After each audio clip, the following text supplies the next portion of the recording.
Olá, boa tarde. Agora são 3 horas e 15 minutos. Estamos ao vivo pelo canal Hit Notícias. O Acontece Agora está no ar. E vamos conferir o que acontece agora com os destaques do dia. Vamos para a Folha de São Paulo. Polícia Federal investigará Fernando Henrique Cardoso se houver indício de crime. Vamos também agora para a agência Reuters. Citi anuncia plano de vender banco de varejo no Brasil, Argentina e Colômbia. Mudamos um pouquinho agora para o Estadão. Se tiver indícios, será investigado, é o que afirma o ministro Cardoso sobre Fernando Henrique Cardoso. E por fim, o Ministério vai analisar pagamentos de FHC a ex-amante, também é o que diz o ministro Cardoso.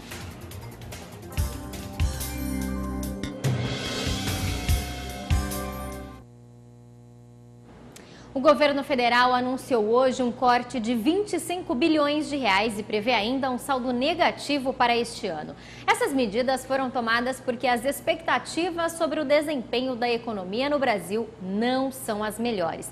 A antecipação desses cortes se deve ainda à participação do ministro da Fazenda, Nelson Barbosa, antes da viagem dele à China na reunião do G20, os grupos dos países mais ricos do mundo. Os gastos do governo federal com pessoal, custeios, programas sociais e outras despesas não financeiras vão superar em mais de 70 bilhões de reais as receitas. Essa é uma previsão feita por economistas consultados pelo Ministério da Fazenda.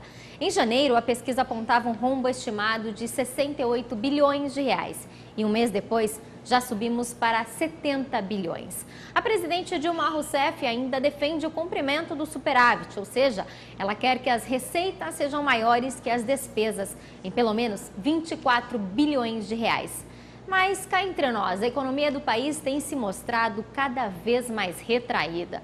Uma outra tentativa de Dilma é criar uma banda de flutuação da meta desse superávit. A ideia é reduzir o pagamento de encargos da dívida pública, mas aí a dívida externa vai passar os 3 trilhões facilmente.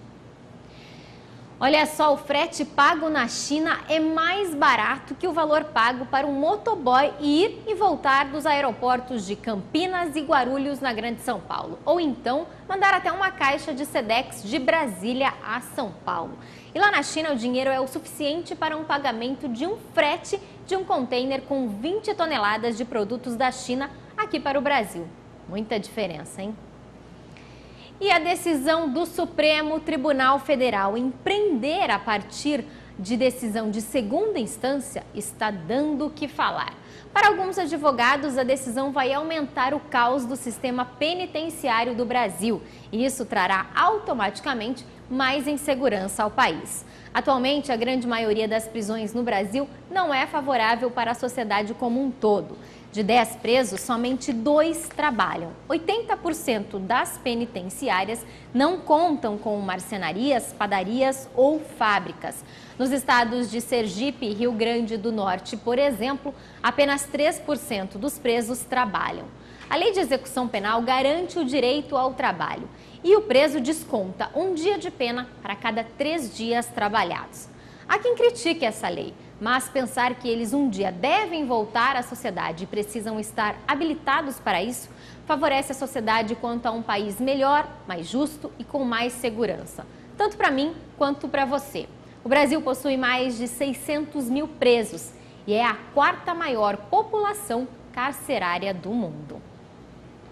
E vamos ver o que acontece agora no trânsito da capital paulista nesta sexta-feira.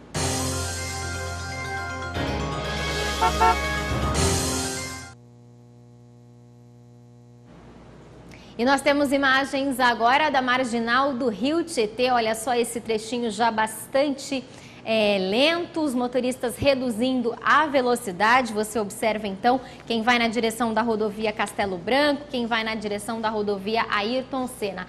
Esse trecho é bem próximo então à passagem pela freguesia do Ó, a divisão entre o oeste e o norte. E os motoristas nas 3 pistas já encontram então dificuldades. O Maplink marca agora 405 quilômetros de lentidão pela cidade de São Paulo. E ainda falando de trânsito, de transporte, olha, se você for estacionar o carro em São Paulo, na hora de pagar, a lei garante a cobrança a cada 15 minutos. A maioria dos estacionamentos cobrava por hora cheia e o prejuízo era só seu. Quando o carro ficava apenas 20 minutos, por exemplo, e você pagava por 1 hora, mas com a nova lei é assim. Quem ficar 1 hora e 15 minutos com o carro no estacionamento vai pagar o tempo exato. Fique atento ao relógio na hora de entrar e sair do local. E nós vamos agora conferir o tempo para este sábado.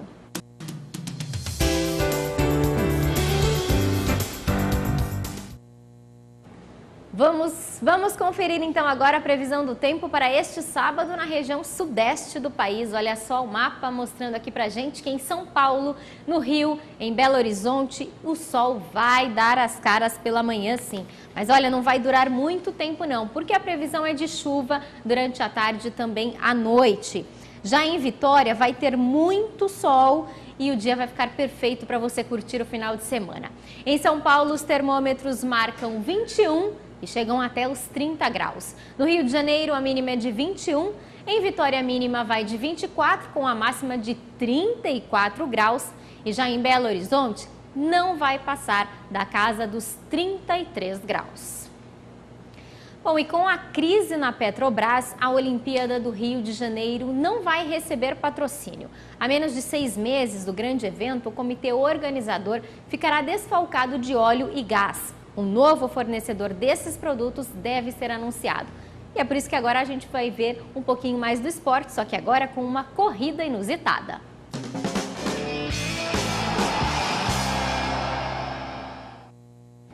Já pensou numa corrida de drones? Pois é, o mundo dará a largada para esse tipo de corrida na próxima segunda-feira em Miami. Olha, vocês observam as imagens aí. E o campeonato terá 6 corridas e uma final em que apenas os pilotos com mais pontos poderão competir.